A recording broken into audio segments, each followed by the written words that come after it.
कहानी की शुरुआत होते ही हमने एक हाईजैक हुए प्लेन को देखा जिसे कि कोई जख्मी आदमी कंट्रोल कर रहा था। साथ ही उस प्लेन में पायलट भी नहीं होता। वहीं हमने नीचे बहुत सारी आर्मी को देखा जो कि उस प्लेन के लैंड होने का इंतजार कर रहे थे। नीचे आकर उस प्लेन का एग्जिट डोर खुलता है जिसमें से एक बच्चा बाहर आता है जो कि काफी डरा हुआ था। साथ ही उसके हाथ में उसका टेडी बियर भी था। अंदर लाकर उस बच्चे से काफी सारी पूछताछ की जाती है, लेकिन डर के मारे वह बच्चा कुछ भी नहीं बता पा रहा था, जैसे कि वह किसी सदमे में हो और काफी डर गया हो। खैर, अब इसके बाद हमने पास्ट का समय देखा जो कि इसी बच्चे का है जिसका नाम है एलियस। हमने इसकी माँ को देखा जिसे कि ल्यूकीमिया की बीमारी थी, तो इसीलिए यह लोग किसी दूसरे देश जाने के बारे में प्लान कर रहे थे क्योंकि वहाँ पर एलियस की माँ का इलाज हो सकता था। अब एलियस अपना सामान लेकर एयरपोर्ट के लिए पहले ही निकल जाता है ताकि वह जल्दी से अपना सामान चेकिंग करा सके, जबकि उसकी माँ थोड़ी देर बाद अपनी दवाइयाँ लेकर एयरपोर्ट पहुँचती है और अब यहाँ पर इनकी चेकिंग होती है। यहीं एयरपोर्ट पर हमने एक आदमी को भी देखा जिसका नाम फरीद था।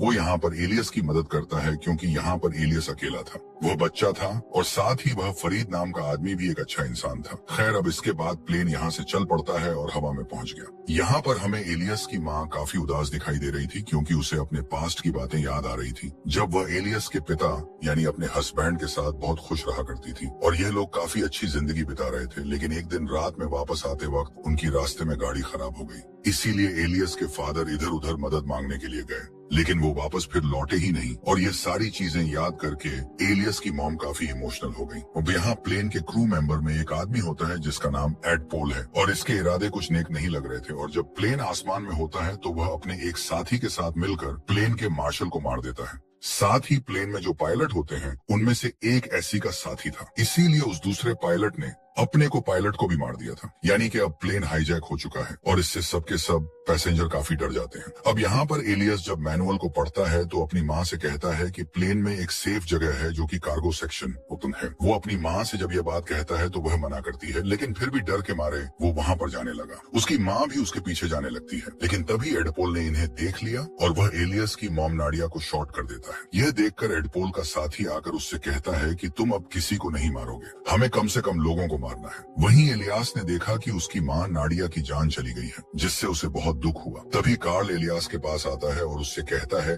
कि तुम अपनी सीट पर जाकर बैठो। इसके बाद कहानी फिर से पास्ट में जाती है जब एलिस के पिता मदद मांगने के लिए गए थे, और जब बहुत देर के बाद भी वह वापस नहीं आते तो नादिया तय करती है कि वह उन्हें ढूंढने के लिए खुद जाएगी। वो पास के ही एक टूटे फूटे घर में जाती है जहां उसने पाया कि किसी ने उसके हस्बैंड को मार दिया है, और तभी फिर से एक आदमी ने आकर नाडिया पर भी हमला कर दिया। वो उसके हाथ को जख्मी कर देता है, लेकिन किसी तरह से नाडिया खुद को बचाते हुए बेसमेंट में लॉक कर लेती है। और जिस आदमी ने नाडिया पर हमला किया था दरअसल वह एक वैम्पायर है। वैम्पायर भी उसे मारने के लिए उसके घर से बाहर आ जाता है, लेकिन तभी सूरज निकल आता है जिससे उस वैम्पायर की बॉडी जलने लगती है क्योंकि वैम्पायर सूरज की रोशनी को बर्दाश्त नहीं कर पाती। इसी वजह से उसकी जान चली जाती है। खैर, अब नाडिया अपने बेटे को घर ले आती है और देखती है कि वह भी इन्फेक्टेड हो रही है, और वह पैसा अपने बेटे पर हमला नहीं कर सकती थी क्योंकि वह अभी भी अपने पूरे होश में होती है। इसके बाद वह उसी घर में जाती है जहां पर वैम्पायर ने उस पर हमला किया था, लेकिन अब इसे उस घर में एक बूढ़ा मिलता है जो कि इस पर गन तान देता है और साथ ही कहता है कि एक बहुत ही खतरनाक इन्फेक्शन है, वह इंसान को दरिंदा बना देता है। हालांकि मैं भी इन्फेक्टेड हूँ, लेकिन एक खास तरह की दवाई से मैंने खुद को कंट्रोल में रखा हुआ है। मेरा बेटा कंट्रोल में नहीं था और उसे तुमने मार दिया और अब मैं तुम्हें मारूंगा। लेकिन अब इससे पहले वह बूढ़ा आदमी नादिया को मारता। नाडिया ने उस पर ही हमला करके उसकी जान ले ली, जिसके बाद वह उसकी मेडिसिन लेकर वहां से निकल जाती है, और यह वही मेडिसिन है जिसे कि नाडिया बार बार अपने आप को कंट्रोल करने के लिए ले रही थी। कहानी वापस उसी जगह पर आती है जहां पर नाडिया को गोली लगी थी। क्योंकि वह एक वैम्पायर थी, वो फिर से उठ जाती है और अब उसकी जो वैम्पायर वाली शक्तियां थी वह उस पर हावी होने लगी और वह कार्गो सेक्शन में चली जाती है। वहीं हमने हाईजैकर्स को देखा जो कि एक मैसेज रिकॉर्ड करके कहते हैं कि प्लेन में जितने भी लोग हैं हम उन सबको बम से ब्लास्ट कर देंगे, और हम ऐसा इसलिए कर रहे हैं क्योंकि हम यूरोप के एक एथिस्ट ग्रुप से बदला लेना चाहते हैं। इनका जो अगला पेज होता है वह अरेबिक में होता है, इसलिए फरीद को उसे पढ़ने को कहा गया, लेकिन फरीद उसे जानबूझकर गलत पड़ता है कि हमसे यहाँ रिकॉर्ड कराया जा रहा है और हमें यहाँ हाईजैक कर लिया है। लेकिन कार्लोस उसकी चालाकी समझ जाता है,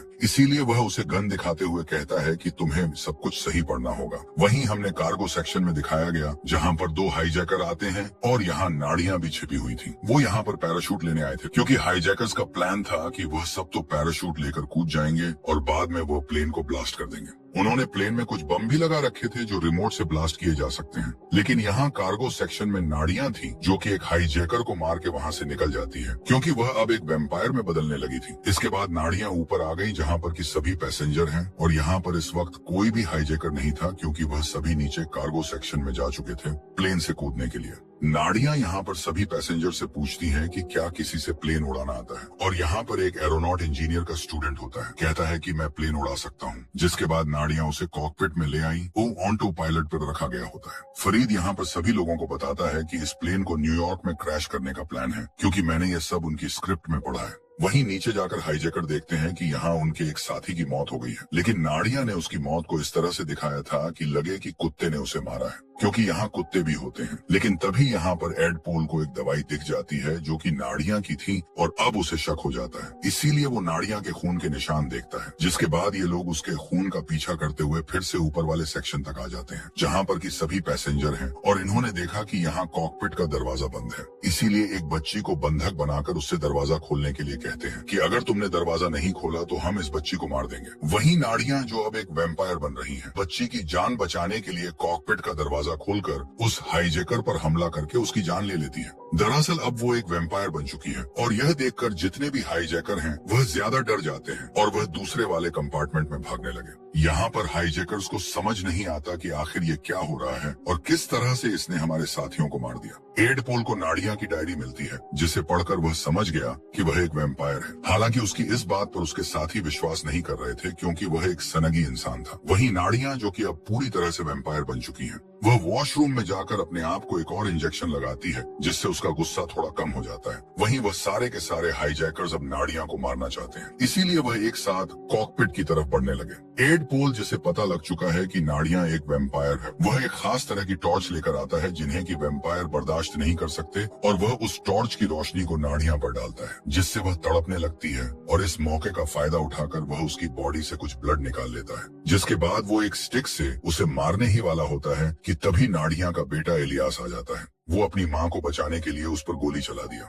लेकिन इलियास का निशाना चूक जाता है, और अब इससे प्लेन की विंडो टूट जाती है और हवा अंदर आने लगी, और इससे अब सभी को सांस लेने में तकलीफ होने लगी। यानी कि प्लेन को अब लोकेटेड एटीट्यूड पे लाना पड़ेगा। लेकिन अब कॉकपिट में जो एरोनॉट इंजीनियर पायलट था, वो भी अब ऑक्सीजन की कमी से बेहोश होने लगा। लेकिन तभी यहाँ पर नाड़िया गन लेकर आ जाती है और एड पोल के कंधे पर शूट कर दिया। इसीलिए वो अपनी जान बचाने के लिए नीचे कार्गो सेक्शन में जाने लगा, जहाँ पर एक बुलेट प्रूफ कार होती है। वह उसके अंदर चला गया, और नाड़िया ने यहाँ आकर उसे कई सारी गोलियां मारी, लेकिन गोलियां कार पर कोई असर नहीं कर रही थी। हालांकि एड पोल भी समझ गया था कि अब उसे कोई नहीं बचा सकता, इसीलिए वह उस ब्लड को जो उसने नाड़िया की बॉडी से निकाला था अपनी बॉडी में इंजेक्ट कर लेता है, यानी कि वह भी एक वेम्पायर बन चुका है। नाड़िया उस कार में आग लगाकर वहाँ से निकल जाती है, जिससे फायर अलार्म बजने लगता है, और इसकी आवाज सुनकर जितने भी टेररिस्ट होते हैं वह सब नीचे आते हैं। लेकिन अब उनका साथी एड पोल, जो कि खुद भी एक वेम्पायर बन चुका है, वह उन पर हमला करके अपने साथियों को ही मारने लगा। नाड़ियां ऊपर आकर सभी पैसेंजर्स को बताती हैं कि नीचे जितने लोग हैं इन्फेक्टेड हो चुके हैं, हमें कार्गो के दरवाजे को बंद करना होगा।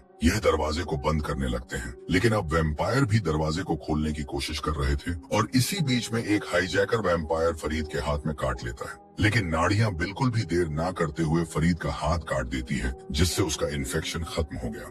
वहीं हमें प्लेन के पायलट को दिखाया गया, वह अभी भी पूरी तरह से ठीक था, इसलिए वह स्कॉटलैंड के एयरपोर्ट पर कॉल करता है। कहता है कि प्लेन को हाईजैक कर लिया गया है, हम जल्द ही वहां पर लैंड करेंगे। इसके बाद वह प्लेन को ऑटो पायलट पर करता है और स्कॉटलैंड के कोऑर्डिनेट डाल देता है, ताकि वह अपने आप ही वहां पर लैंड कर जाए। वहीं हमने देखा प्लेन के अंदर बहुत सारे लोग इन्फेक्टेड हो चुके हैं, जिससे प्लेन में जितने भी लोग ठीक होते हैं वह समझ जाते हैं कि अगर यह लोग प्लेन से बाहर गए तो ये पूरी दुनिया को इन्फेक्टेड कर देंगे, इसीलिए इन सबको यहीं पे मारना होगा। हाईजैकर्स ने बाइजेस ने जो प्लेन में बम लगाए थे उनका रिमोट एक हाईजैकर के पास है, जो कि नीचे कार्गो में है, और उसे नाड़िया ने मार दिया था। और अब कार्गो से एक्शन तक जाने का जो रास्ता है वह बहुत छोटा है, जहाँ से कोई बच्चा जा सकता है। इलियास कहता है कि मैं जाऊंगा, हालांकि उसकी बॉस ऐसा करने से मना करती है, लेकिन इनके पास दूसरा और रास्ता भी नहीं था, इसीलिए इलियास वहाँ से जाने लगा। इनके पास अल्ट्रावायलेट टॉर्च होती है, जिससे वह खुद को उन वेम्पायर से सेफ रख सके। अब इलियास उस आदमी के पास पहुंच गया जिसके पास की वह रिमोट है। वह उस रिमोट को ले लेता है, लेकिन तभी एड पॉल ने उसे देख लिया। वह हमला करने के लिए उसकी तरफ बढ़ने लगा, और कैमरा में एलिस की मॉम भी यह सब देख रही थी। इससे वो बहुत ज्यादा अग्रेसिव हो जाती है और पायलट को भी मार देती है।